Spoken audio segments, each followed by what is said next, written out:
Good day, everybody out there. Welcome to the halfway point of DocLands 2021, and welcome to DocTalk Daily. I'm Joni Cooper, DocLands Director of Programming. I'm a white woman with shoulder-length brown hair sitting in my home office space with a wooden credenza with fresh-cut flowers on it. I'd like to welcome my colleague Joanne Parsons, Director of Education for CFI. Hey, Joni. Welcome, Joanne. Thank you for coming. Thanks. Absolutely. So yeah, I'm Joanne Parsons, Director of Education for CFI. I am also a white woman with short brown curly hair, dark green round glasses, wearing a pink colored shirt, and I am sitting outside on my deck with some trees behind me. Nice. And today I'd also like to welcome Christy Cooper, the Director of Youthbegav, which is on the big screen at the Ramallah today. Hi, Christy. Yay. Hi, Joanne. Hi, Joni. I'm Christy Cooper. I am a white woman with longer brown hair with white streaks around my face, and I'm sitting in my in-laws' house with some artwork on the back and a staircase, and I'm so excited to be in theater tonight with you guys. It's very exciting. And just so you know, Christy and I are not related. Nice to be, but Cooper is not that uncommon. So we're absolutely thrilled to be screening Youthbegav at the Ramallah tonight. How does it feel to you, Christy? I'm so excited. This is my first time actually watching the film with others in the theater together and hearing reactions and like having that live feeling. So I think it's going to be quite emotional for me. It's been a long journey, and to finally actually through this long, hard year to be together with people in person and experiencing this story together. That is so cool. So obviously it was the pandemic that held you back from other outdoor screenings, because how long has it been in festivals? Yeah, we had our world premiere at Doc NYC in November and have been in festivals since then. We had our first outdoor screening at a drive-in theater at EarthX last month, but this will be our first in-theater screening, like with the true sound and the great screen, and I'm excited. Yeah. Fabulous. Yeah, this film, I think, is such an important film for the times, especially right now. And it's filled also with such inspiration and leadership stemming from the youth. Joanne, is that part of the reason why you wanted to feature it within the education programming as well? Oh, definitely. So we actually had a work in progress screening of the film back in 2018 at our Environmental Youth Forum. So, you know, we've been sort of tracking and watching this film for years and been watching the progress of the case and the progress of the film and waiting for this moment when we could have the full feature at the festival, which I believe we were going to do last year at Environmental Youth Forum. Before that also, of course, got canceled. And, you know, so having had that experience of seeing the beginning stages of it and having Christy and actually two of the young people in the film here at the Ramallah, in the same theater I believe that we'll be in tonight up in House 2, in person, to just see sort of where they were at with it. Like, you know, we could see it, and the impact, you know, we had, you know, about 120 kids in the audience for that, and the inspiration that was happening with what those kids were seeing and hearing about this climate movement and seeing their peers up there being, you know, expressing their views and being heard and recognizing that they had a voice. Like, it was just incredibly powerful. Like it still gives me chills just thinking about that and knowing that we at least had that opportunity to engage with students in person. Just knowing that impact could be, you know, would be that much bigger with having this full film now and being able to share it with all of our education audience. So yeah, we're super thrilled to have it back. Yeah. And I think one of the nice things about the educational screenings is that the plaintiffs in this story, they are so diverse and they come from all over the US, and also their age diversity and race diversity and like their climate impacts that they're experiencing. And so I think it's really cool to see young people grasp on. There's always somebody in the story that looks like them or has a similar story to them, and so I think it really showcases the diversity of young people in America right now. Yeah, absolutely. And the other great thing too is that it's so personal when it comes to climate change. Like, this is real personal. The the youth in the film really bring it home that this is happening right now in different places.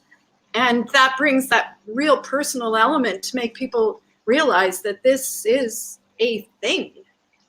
Well, and also Right. just the urgency, obviously, you know, like the whole concept is the fact that this is their future. They completely understand, you know, and like they're not going to sit by anymore and let other people dictate it because they can't, you know, vote. They have this is a way they finally can have a say that, you know, that seems to be overlooked in all this, that they're the ones who are going to be the most impacted. And that obviously, so they're the ones who should be speaking up. Yeah. And the story's not over yet, is it, Christy? No, it's not. I worked on this film for 5 years, and they, you know, these youth brought this case in August of 2015. And at some point, we decided that the story was, you know, the climate crisis is urgent, and the story is important enough that we needed to get it out there, regardless of where the case has landed right now. And so the case is ongoing. The plaintiffs just filed a petition in March to amend their complaint with the Oregon District Court. And so there's going to be an oral argument hearing next month for Judge Aiken to actually determine whether or not they can change or amend their complaint, which is a very common procedure that happens in cases. And they're going to be putting the focus more on the declaratory relief element, which is where the Ninth Circuit Court agreed with them. They got hung up more on the injunctive relief that the plaintiffs were seeking and asking the courts to mandate that the government implement a climate recovery plan. The courts are having a hard time seeing their role in that or how they can implement that. So they have already ruled that the plaintiffs have a constitutional right and that right is being violated by the government. So if they're able to go back and amend their complaint for the focus to be much more on the declaratory relief, they're very hopeful that this could kick them back to trial by the end of the year. That would be fabulous. And of course, when people see the film, you'll understand this part better, and you too will probably get a bit frustrated. Yes, it's a frustrating process for all. Yeah. So no, that's fantastic. And it's just so great to see that is happening, that they pushed forward and are making waves at the very least. Yeah. And Joanne, you're also featuring quite a diverse group of films in the DocLands education program, including a film by local filmmaker Eric Metzger. Why did you also choose A Once and Future Piece as part of the program? Once and Future Peace is just such a powerful film about the impact of restorative justice, particularly on young people, and how, you know, they're able, you know, different ways that we could actually be looking at how we are working with youth, particularly, you know, when they make a mistake or they fail or that, you know, things go wrong, that there's different ways of managing that than just incarcerating and perpetuating the situation and ruining, you know, the lives of young people forever. And just, it's such a powerful film too, and the use of animation to tell the story, as well as the interviews with some really incredible leaders in that, particularly, you know, an Indigenous leader from up in Canada and a Cambodian American who has been similar. You know, it's an incredibly powerful film, and I just feel like it's a wonderful way for students to really understand how the restorative justice process works, and also to see, you know, how other elders and other people are treating young people in the, you know, in the justice system in new ways that are not just entirely punitive. Yeah.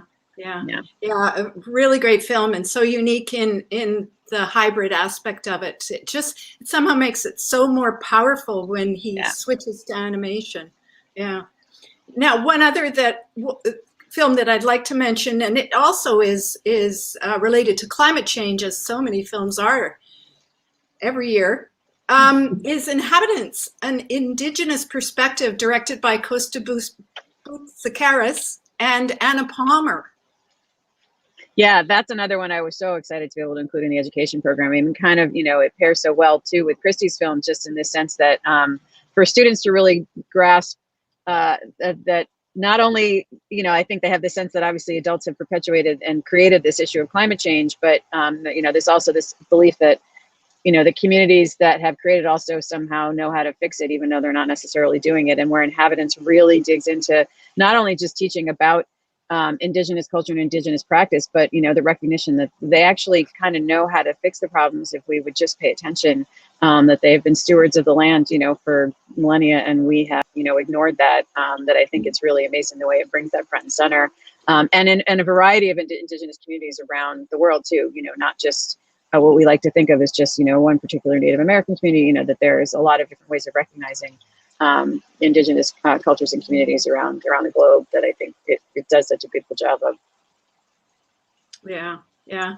And the funny thing, well, not funny, actually horrific thing that I learned recently is Paradise, California, they had a town hall meeting where they brought in the fire experts and who gave the advice on how to set up their new homes, how to, don't plant plants directly around your house. Leave a certain amount of space between your house and the brush. Clean, or don't have eaves or clean them out, because that's what catches the fire. And they went through a whole list of things you can do to counteract everything being destroyed like it was in Paradise. And the people there shot down every single recommendation. Every single recommendation. Wow. So it's crazy. It's like, you can't tell me how I should plant my plants and that kind of thing. So it was a bit of a shock. We white people seem to have a hard time listening. Yeah. I just know that this weekend, we got a lot of trimming and like all this, like anything that comes close to the fence. I mean, it's a real thing, and I don't know what, that's actually quite shocking that you wouldn't take that into account, particularly for them, knowing what they've been through. Yeah. What they've been through, they lost everything. Yeah. Well, 10 minutes goes very quickly. We're already over time.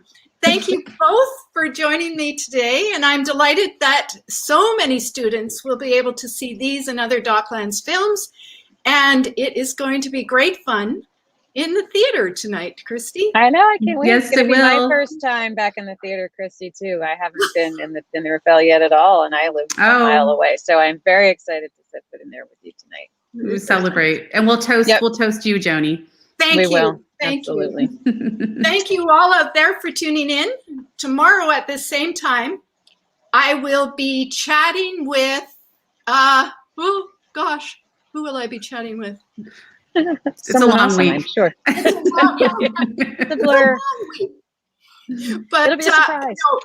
I'll be chatting actually with my colleague, Maureen Galliani, about the music docs. Maureen is our in-house, very special music aficionado as well as cinephile. So we're going to have a fun conversation about those films.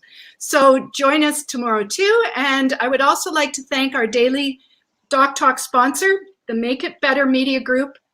And don't forget to ramp up your viewing schedule because you're running out of time. Thank you. See you guys. Thank you, ladies. Bye, guys. Bye.